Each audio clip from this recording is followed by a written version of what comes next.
cada uno de los sistemas, llámese carótida interna o carótida externa, tienen un porqué en la localización de las primeras manifestaciones de la enfermedad dermatosa. La siguiente, Jorge.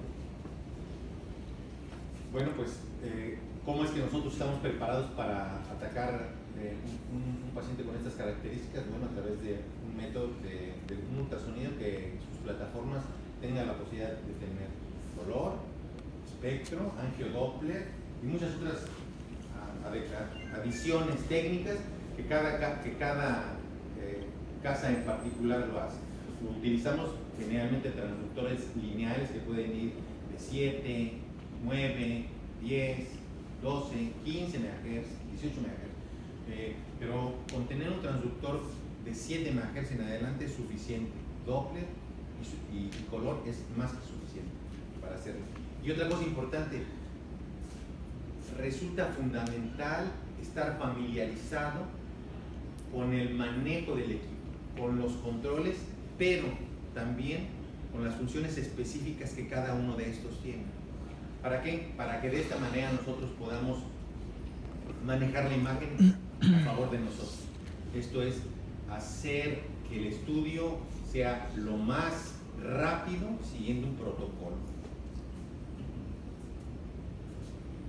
Entonces, que requerimos como condiciones mínimas: ultrasonido Doppler, color, espectro e imagen en escala de grises, un preset vascular, transductores lineales mayores a 7 MHz, y como estamos trabajando ahora mismo, con una penumbra controlada. Aunque estas pantallas hoy de los equipos nuevos en estas nuevas plataformas no permiten reflejos, es mejor trabajar de esta forma como estamos, con una luz tenue. Con el cuello en hiperextensión y rotado externamente, vamos a explorar el hemicuello del lado derecho. El paciente gira y rota la cara en sentido opuesto, y así para el lado izquierdo, sin necesidad de poner nada, ningún bulto, ninguna almohada detrás del cuello del paciente, porque primero, no es un método fisiológico, y dos, cansa al paciente.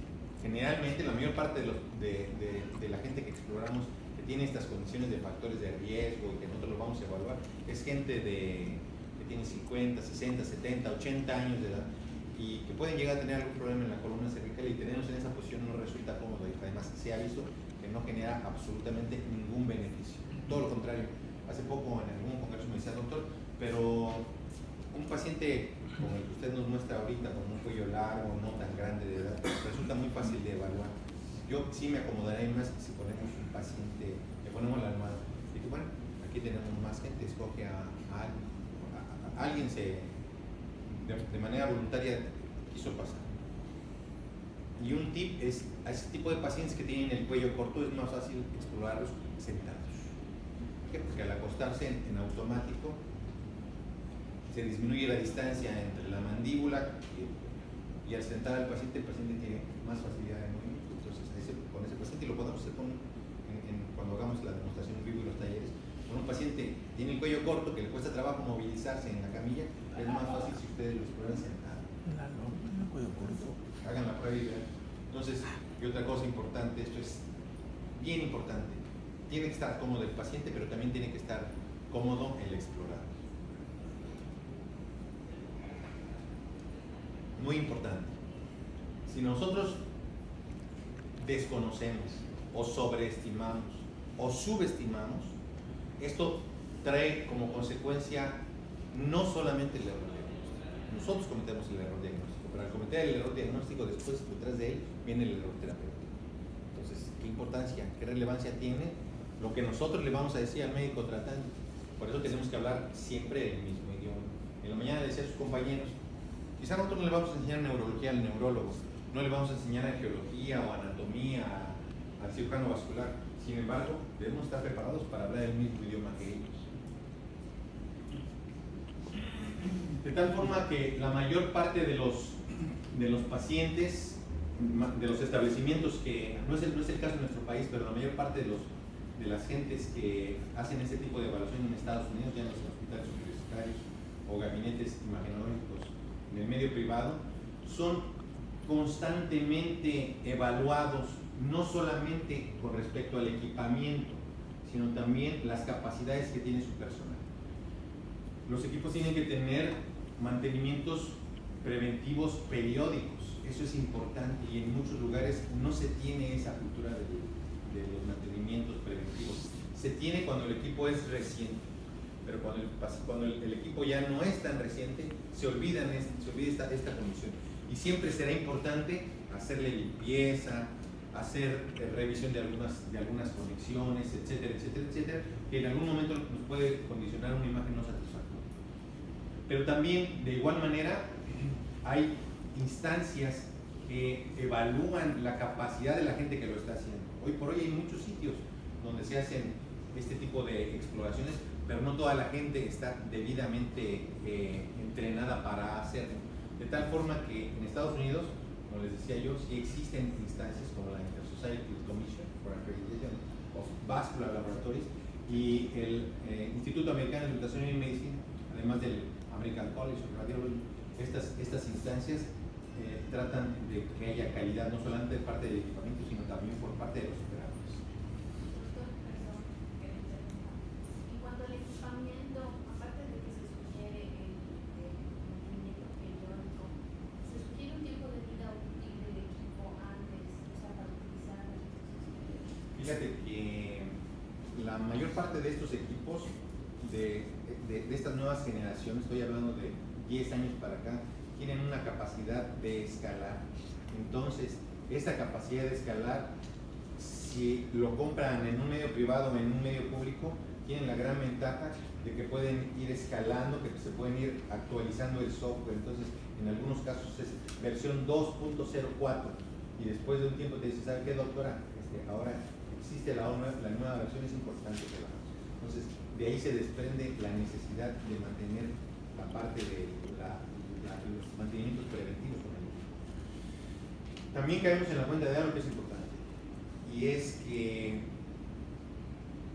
yo no aprendí con un equipo de estos, ni ustedes aprendieron con un equipo de estos. Nosotros aprendimos con un equipo que tenía muchísimo menos resolución.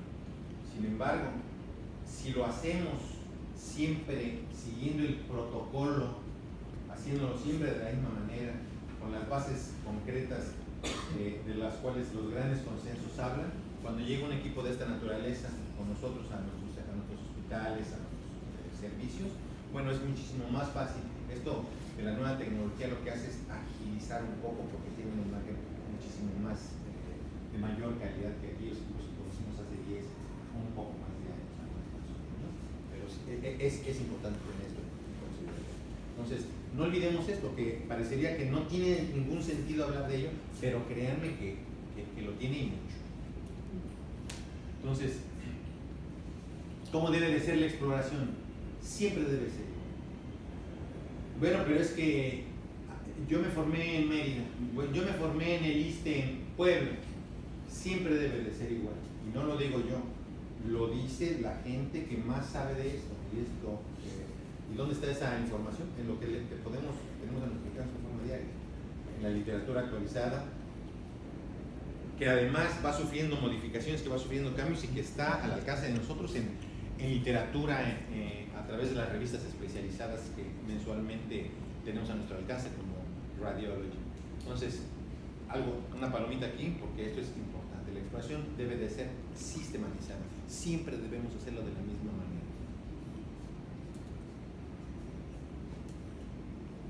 ¿Le das, Jorge? Gracias. Entonces, ¿cómo hacerlo siempre de la misma manera? ¿Verdad? Pues siguiendo un protocolo de estudio, y empezar siempre así. Primero en escala de grises, después utilizando color y al final Doppler espectral. Manteniendo siempre el ángulo correcto, el ángulo de ataque por debajo de 60 grados. Un muestreo en áreas de máxima estenosis. Cuando encontramos una estenosis debemos obtener muestras antes, en el transcurso de la estenosis y después de la estenosis. Y la calibración del porcentaje de estenosis siempre debe hacerse en eje transversal. Entonces, ¿por qué un rastreo sin orden sería un rastreo que se haga sin seguir el protocolo? Que se opte primero por hacer el color, que se mezclen los espectros. Pues primero le voy a hacer la carótida interna derecha, ahora le voy a hacer la carótida interna izquierda, para irlo haciendo en forma comparativa. No se tiene que ser siempre solo un lado. Yo les voy a decir cómo ¿Cómo les sugiero que lo haga para que sea muchísimo más sencillo? Ángulos mayores de 60 grados, ya lo saben ustedes, no son reales, no están apegados a la realidad. Es algo que debemos de tener en cuenta. Cuando nosotros apretamos el preset, tratamos de no modificar mucho algunos parámetros para siempre hacerlo de la misma manera, porque además el equipo ya viene calibrado para personalizarlo con nosotros. Evitar porcentajes de estenosis en ejes longitudinales, por ejemplo, es una forma inadecuada de hacer. Siempre estos porcentajes tienen que hacerse en eje corto. Que hay que tener considerado las consideraciones técnicas. Esto es bien importante, lo que les decía, la posición del paciente, el uso adecuado del transductor, el preset correspondiente, el preset adecuado, tener muy claro cuáles son los criterios diagnósticos, o sea, no criterios que nosotros inventamos, siempre deben ser criterios diagnósticos, si son pacientes sintomáticos o son pacientes asintomáticos, cuando realmente estamos hablando de una estenosis crítica, cuando estamos hablando de que hay cambios hemodinámicamente significativos. Utilizar en la medida de lo posible, sacar la mayor cantidad de información de la imagen en escala de grises. Hay una gran cantidad de información en la imagen en escala de grises, y posteriormente el color, y posteriormente el espectro. Y tener en cuenta cuáles son las consideraciones hemodinámicas propias de cada uno de estos territorios. Hacer el reporte de ambos lados, y mantener siempre un control de calidad. La siguiente, por favor. De tal forma que la exactitud diagnóstica depende de un estudio técnicamente excelente, que se puede lograr haciéndolo siempre de la misma manera, con la calibración del equipo, que siempre debe estar en óptimas condiciones, utilizando siempre los programas vasculares. Si yo voy a hacer carótidas, voy a utilizar el preset de carótidas, no puedo utilizar el preset de arterial. O si voy a hacer un doble arterial de miembros inferiores, no tengo que utilizar un preset que no sea el correcto. Y hay protocolos claramente establecidos, como en este caso vamos a hablar de esto. Entonces, empezamos, ya se los decía yo, escala de grises primero, después color y al final espectro. Si encontramos una estenosis, esta debe ser evaluada, el porcentaje exacto se obtiene en eje corto, sin color, solamente en escala de grises inicialmente, posteriormente con color. Utilizamos siempre como tiene un valor relevante la velocidad pico sístole de la carótida interna, el radio de la carótida interna y de la carótida contra la carótida común, o sea, el radio y la proporción entre ambos. Esto lo marca el consenso para estenosis carotidas del doctor Edward Grant, y velocidades en diferentes niveles.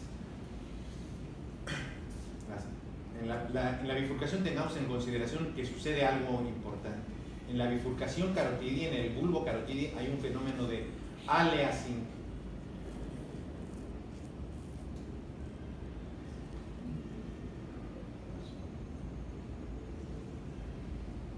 Hay un fenómeno de aliasing. Como hay diferentes territorios que se están irrigando cerca de la bifurcación, encontramos